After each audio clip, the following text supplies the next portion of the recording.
bonsoir, monsieur Nadi, monsieur Espoir Sobavi, bonsoir. Bonsoir, monsieur Kolani. Voilà, on a vu donc la position du Togo dans ce groupe avant de revenir et de parler des chances des épingliers de se qualifier.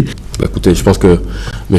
Assobavi a bien précisé les choses, bien que je ne sois pas un spécialiste en la matière concernant vraiment comment les choses s'orchestrent.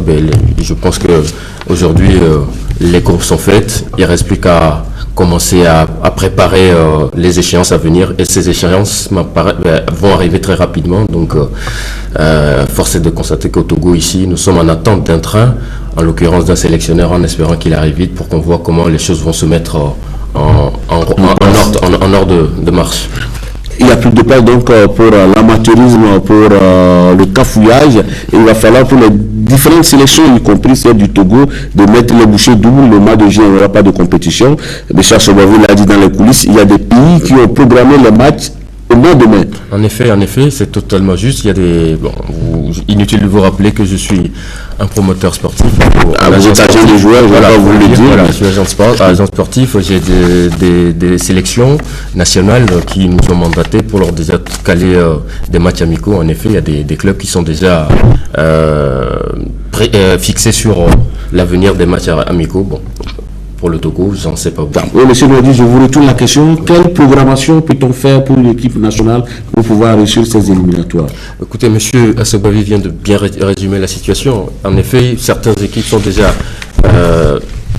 ont déjà des certitudes concernant les matchs amicaux. Aujourd'hui, il me semble que la priorité, c'est d'abord d'avoir un sélectionneur pour savoir quel système il compte mettre en place. À partir de là, on pourra commencer à cibler les équipes susceptibles de produire le jeu, notamment des équipes contre le Togo sera amené à jouer, mais sans entraîneur, il est difficile d'établir un profil de nations contre lesquelles jouer des matchs amicaux. Donc la priorité aujourd'hui, ça va en découler du sélectionneur, de son système en concertation avec les cadres de la sélection, et à partir de là, comme M. Assobavi l'a dit tout à l'heure, il ne faudra pas traîner parce qu'il y a beaucoup de demandes de sparring partenaires pour donc les éliminatoires.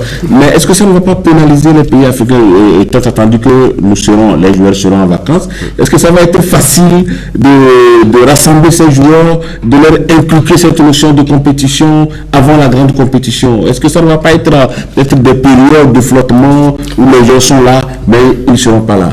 Non, les joueurs, je pense qu'il faut savoir garder confiance aux joueurs. Les joueurs sont des professionnels, ils savent l'échéance que représentent les phases de qualificatifs. Donc à partir de là, ce sont des grands garçons qui n'ont plus besoin qu'on les tienne par la main. Il suffit juste de de leur donner les cahiers de charges. En effet, après une longue séance, après un long championnat, il faudrait quand même leur accorder quelques jours pour qu'ils soient de vacances, et aussitôt ces vacances terminées, revenir aux choses sérieuses. Mais je crois que les garçons qu'on a sont des grands garçons et de vrais professionnels. Les cadets qui ont donc remporté cette première édition de la Présidente Cup.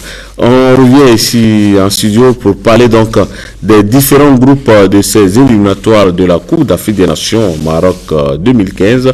On a parlé un peu donc du processus qui a mené à ce tirage au sort et de tout ce que chaque équipe qui a envie de se qualifier doit faire pour se retrouver au Maroc. On va maintenant s'intéresser au groupe et on va commencer par le groupe du Togo. Le Togo est logé dans le groupe E aux côtés du Ghana.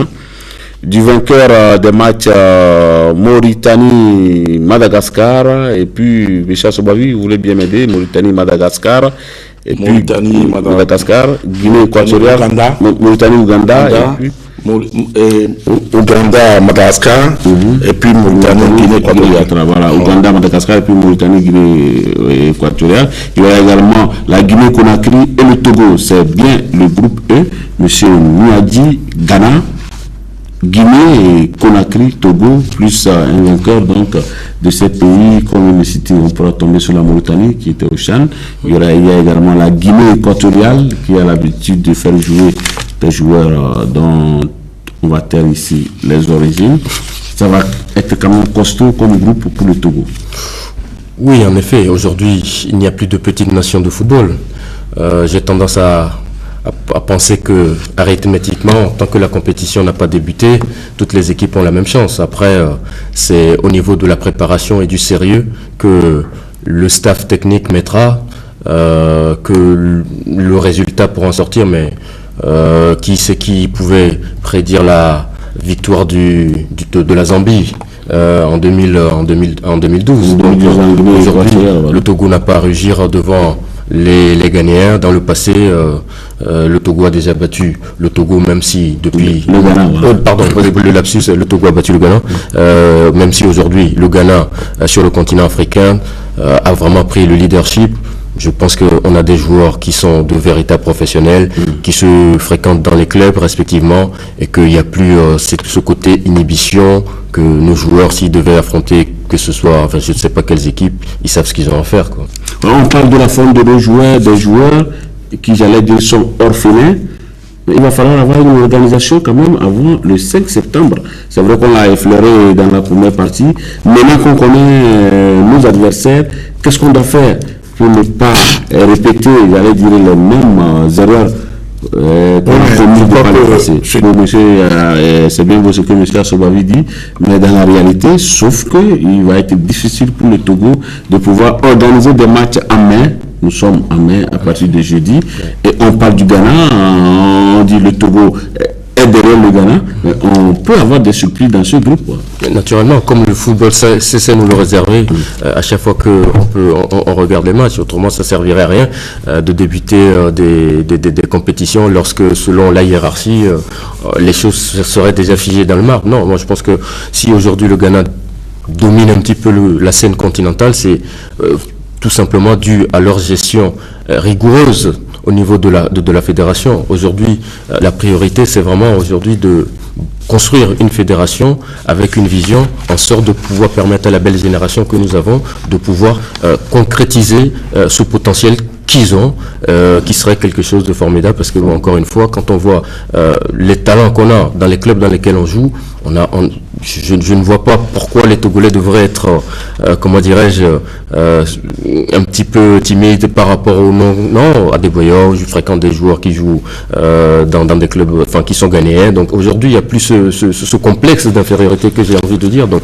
aujourd'hui, selon moi, la priorité, c'est rapidement un sélectionneur avec lequel, avec les cadres des éperviers, ils vont décider de quelle sera sa vision, et à partir de là, comme M. Assobavi le souligne à juste titre, commencer à déterminer quels seraient... 4 matchs là, il y a encore de la place à prendre. Mais pour les matchs Angleterre-Italie, Espagne-Chili et tous les matchs du Brésil, il n'y a plus de place. Il n'y a plus de place, monsieur m'a dit, on va finir par là. C'est quand même un peu cher pour les supporters africains. Oui, il y a des joueurs comme vous d'aller suivre cette Coupe du Monde. Oui, en effet, je trouve quand même que les places sont assez chères. Mais toutefois, il m'apparaît aussi que les fédérations respectives, parce que la billetterie, je ne suis pas vraiment un spécialiste, mais de ce que je sais, il me semble que la FIFA les maîtrise, l'émetteur des billets, et après des personnes achètent ces billets-là en gros, et eux se sucrent après sur le dos de la FIFA. Donc c'est comme si vous venez en tant que grossiste, vous prenez les billets à un prix symbolique, et après vous les revendez au détail. Donc c'est pas indirectement une responsabilité imputable à la FIFA à mon sens, mais plutôt à ceux qui l'achètent et qui comptent on va revendre un peu plus cher. Je voulais, on va finir par là, oui, en 5 secondes. Oui, je voulais dire que pour la Coupe du Monde, la FIFA a dû louer une maison pour le président Blatter, et que cette maison-là est une maison qui appartient à Ronaldo, l'ancien ballon d'or brésilien, et qui est membre du comité d'organisation de la FIFA.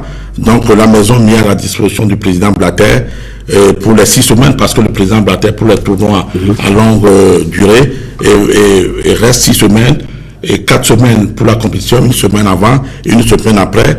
Donc pour ce logement mis à la disposition du président Blatter, la FIFA va payer